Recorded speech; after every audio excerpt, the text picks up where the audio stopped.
matches. Well, more than go to operas, right?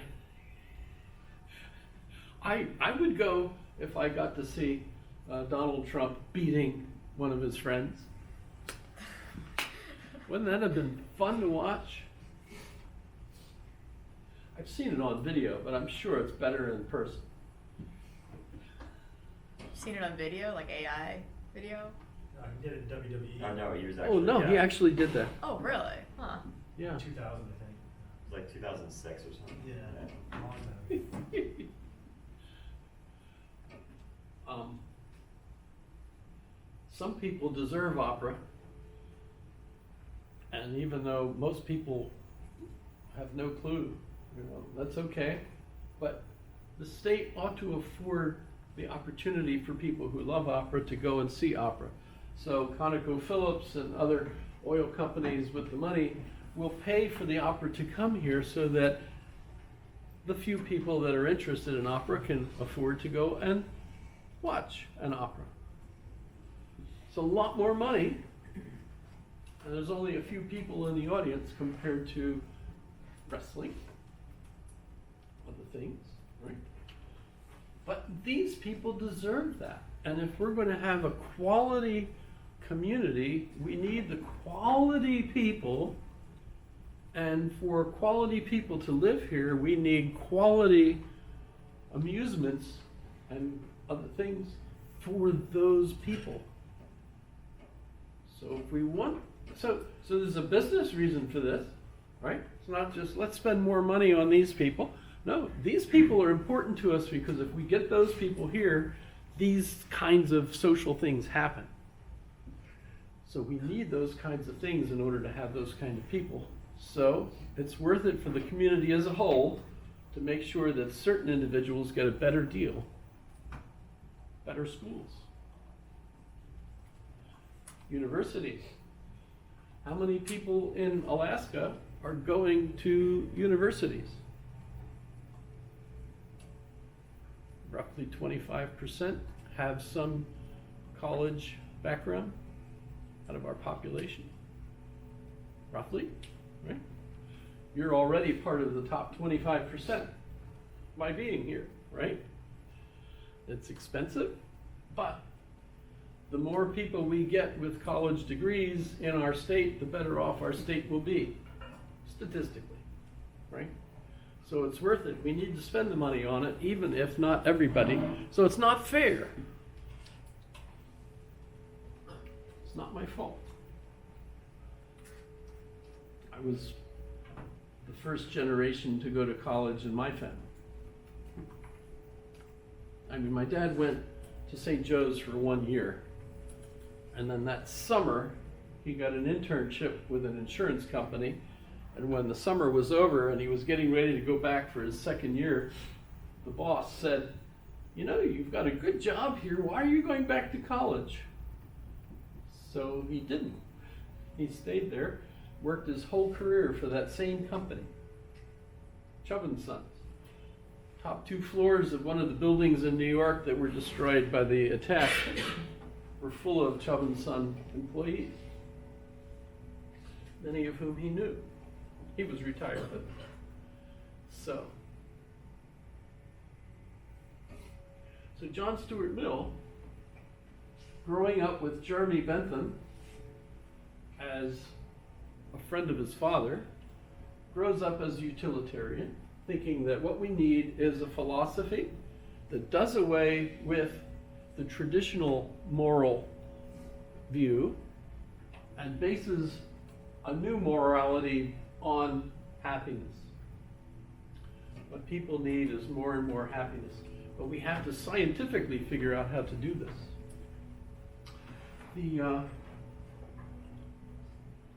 question of religion becomes interesting because these guys are atheists. The traditional religions have been demonstrated by science, they think, to be all wrong.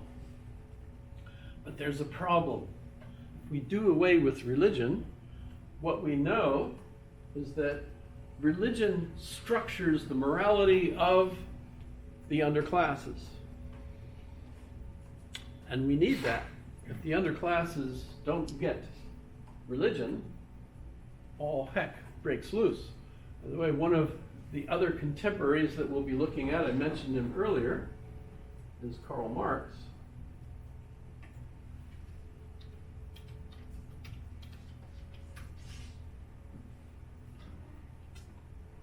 And he's famous, of course, for the line that religion is the opiate of the masses, right? Most people don't realize, though, I think, I didn't, that when he said that, he wasn't suggesting that we should get rid of opiates, we should get rid of religion. Just the opposite. Opiates were legal and they were really a godsend to a lot of people. Freud introduced opiates to England and convinced people that, boy, you could cure somebody of psychological illnesses with opiates, and it worked.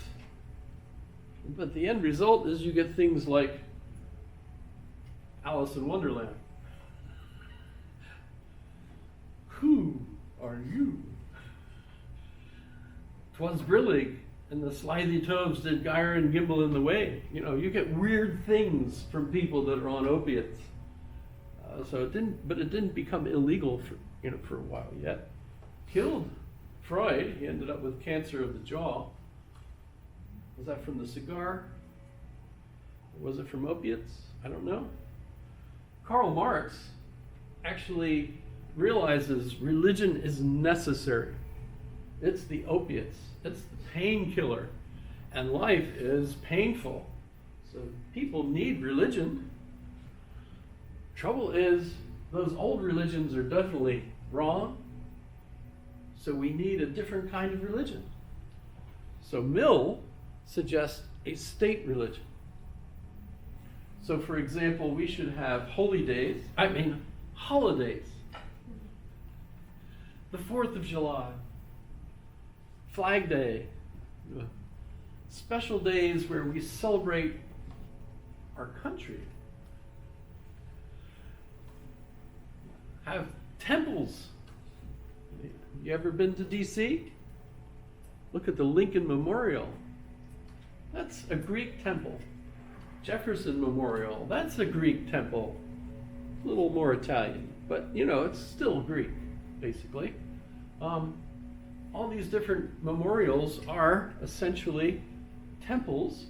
The Constitution Hall, where the flag is. A great big area where you could see the flag that was flying over the fort that McHenry, when the Star Spangled Banner is written, right? You can go in and pay homage to that flag. Essentially, John Stuart Mill says you need religion, but we should make it a religion that's geared specifically to a state functioning with people morally supporting their country. Kind of an interesting difference. Auguste Comte was another contemporary here.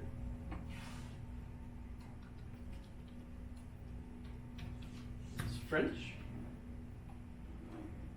And his version, yes, he's positive. This is positivism. Doctrine of positivism. Science, right? And no, religion is bad. All those old religions.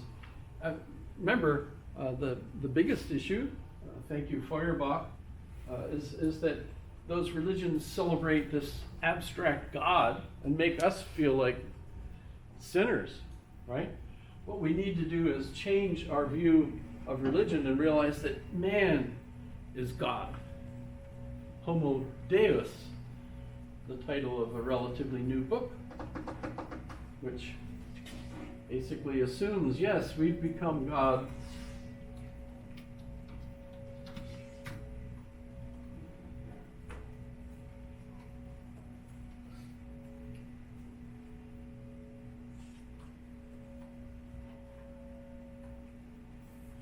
God-like technologies. I spent most of the weekend playing with Grok. Grok.com. created a book with Grok. I said, you've got an 11-year-old girl who's already a Hegelian. She's chatting with a counselor who has 2 PhDs, one in child psychology, which is why she got the job to work with the 11-year-old, and another one in the neural networks of single-celled animals. I don't think there is such a thing, is there? Well, thank you, Grok. Grok is the AI created by X, Elon Musk's company X, and it's supposed to be much, much better than ChatGPT and the others, and it absolutely is. It's amazing. Just even this morning, the results it gave me were just absolutely crazy. How it knows so much stuff, and it understands music and things. How does this happen? So modern technologies are going to make us feel like gods. Of course, a lot of people are worried that AI is going to get rid of us. You know, Elon Musk grew up on science fiction. Hence Grok. By the way, that's from Robert Heinlein, Stranger in a Strange Land. He comes back from Mars, and he groks things. So grok, that's a thing. If you're a science, what's the right name for a sci-fi person who then decides we're all going to go to Mars? Right? He's got the money to do it, you know, basically. So Auguste Comte says, yes, we need a state religion because we need morality inculcated in the herd. These are the people that haven't had an education yet that teaches them how socialization works. So they're socialized. We want them to be socialized because we want them to go to work, have families, you know, eat food, do the stuff that we want these people to do, right? But they don't have the education so that they don't realize why they want to do all those things. So they need a religion. But what kind of religion ought we to create for them? A state religion. The main difference, though, is Comte feels like people have to be required to show up for the religious events. And Marx picks on that, and he ends up feeling the same way. That in a communist state, you have to have a state religion, and people ought to be required to show up for the parades, for the 1st of May thing, you know. If you don't show up, that's your place of work that day. You know? So people have to show up, otherwise you can get arrested. At least in the USSR, right back then. Still today, I think, because Putin has, of course, kept an awful lot of that stuff as part of New Russia, right? But Karl Marx, notice the same contemporary time period. Karl Marx and Soren Kierkegaard, who's the philosopher we'll talk about next class, he and Karl Marx were both students of the man who replaced Hegel when Hegel died, and that was Hegel's friend, Schelling, who ended up being the professor and teaching Hegel and Schelling. And both Karl Marx and Kierkegaard end up rebelling against Hegel, and yet they completely accept Hegel's philosophy, but they rebel against part of it. So you get an interesting split there. I will argue that the only place where you see Hegelianism continue on in its full-fledged philosophy is in England and the United States. So that we're essentially Hegelians.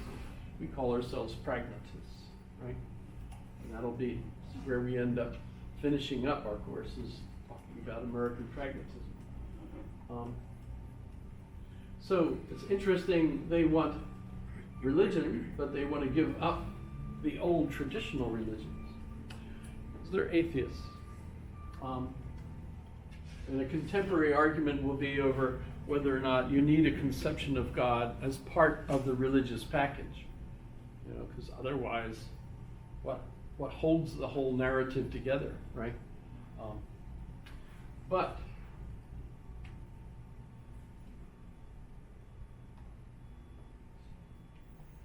how should a society react to something like COVID?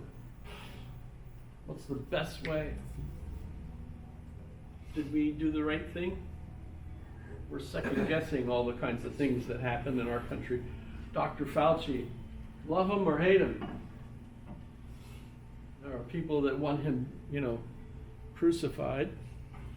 There are other people that read his book and are absolutely thrilled with all the things he did. Quiz question for today. I forget, but something to do with COVID. How do you think we should have handled COVID? I should go look it up. Does anybody see what my quiz